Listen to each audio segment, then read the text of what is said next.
నిజామాబాద్ జిల్లా బోధన్ పట్టణంలో గల నిజాం షుగర్ ఫ్యాక్టరీ గేట్ ముందు పార్లమెంట్ సభ్యులు ధర్మపురి అరవింద్ మీడియా సమావేశం నిర్వహించారు. ఈ సందర్భంగా రైతులు, కార్మికులతో చర్చించి కాంగ్రెస్ పార్టీ వేసే కమిటీలను నమ్మవద్దని, ఈ కమిటీల ద్వారా కాలయాపన చేసి కార్మికులను, రైతులను మోసం చేస్తూ వచ్చే పార్లమెంట్ ఎన్నికల్లో లబ్ధి పొందడం కోసం చేస్తున్న రాజకీయమని, ఇది వరకు బీఆర్ఎస్ ప్రభుత్వం ఎన్నో రాజకీయ నాటకాలు ఆడిందని, ఇప్పుడు కాంగ్రెస్ ప్రభుత్వం అదే విధానాన్ని అవలంబిస్తుందని తెలిపారు. ఈ కార్యక్రమంలో బీజేపీ జిల్లా, పట్టణ, గ్రామ ప్రముఖులు, నాయకులు, కార్యకర్తలు, ఎన్డీఎస్ఎఫ్ కార్మికులు, రైతులు పాల్గొన్నారు. కమిటీ మీరందరూ దయచేసి చెరుకు రైతుల పాటు అందరూ కూడా ఈ ప్రెస్ మీట్ చూడాల్సిందిగా నేను కోరుతా ఉన్నా. ఇక్కడ అసాధ్యాన్ని సుసాధ్యం చేసిన పార్టీ బీజేపీ. పసుపు బోర్డుని ఇవాళ జాతీయ పసుపు బోర్డుని తీసుకొచ్చిన పార్టీ బీజేపీ. దానికి కూడా కాంగ్రెస్ వాళ్ళు కార్యాలయం విడబెట్టాలి, ఆడబెట్టాలి, వాళ్ళ రాజకీయాలు వాళ్ళు చేస్తున్నారు. సరే, ఏమీ జాతీయ పసుపు బోర్డు ఇలా మీరు గూగుల్ చేస్తే జాతీయ పసుపు బోర్డు మన దగ్గర ఉన్న దాని డీటెయిల్స్ వచ్చేస్తాయి. కార్యాలయాలు ఎక్కడ పెడతామో మోదీ గారికి మనందరికంటే ఎక్కువ తెలుసు. నిజామాబాద్ లో కూడా డెఫినెట్ గా మనకి కార్యాలయం వస్తుంది. అవన్నీ secondary. Today national turmeric board is a reality.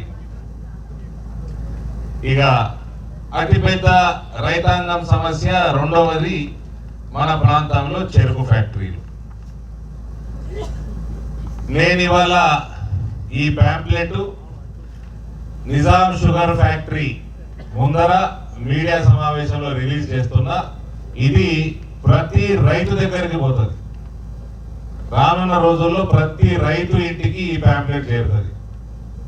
రైతులు కూడా, అది పసుపు రైతు కానీ, చెరుకు రైతు కానీ, వరి రైతు కానీ, దీని పట్ల ఇది చదివినాక భారతీయ జనతా పార్టీ రైతుల కోసం ఎట్లా పనిచేస్తుందో వాళ్ళకు కూడా అవగాహన. బీఆర్ఎస్ పార్టీ పట్టించుకోలేదు కాబట్టి ఈ స్కీమ్ల కేంద్ర ప్రభుత్వం ఆబ్వియస్ గా అప్లికేషన్ లేకుంటే సీట్ రాదు.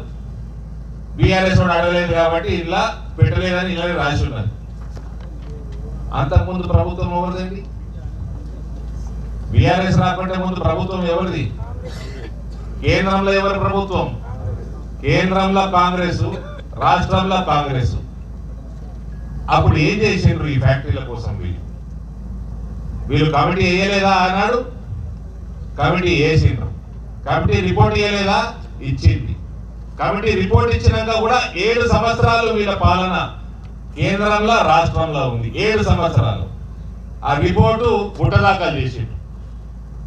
బుట్టదాఖలు చేసి మళ్ళీ ఇవాళ టైంపాస్ రాజకీయాలు చేస్తున్నారు.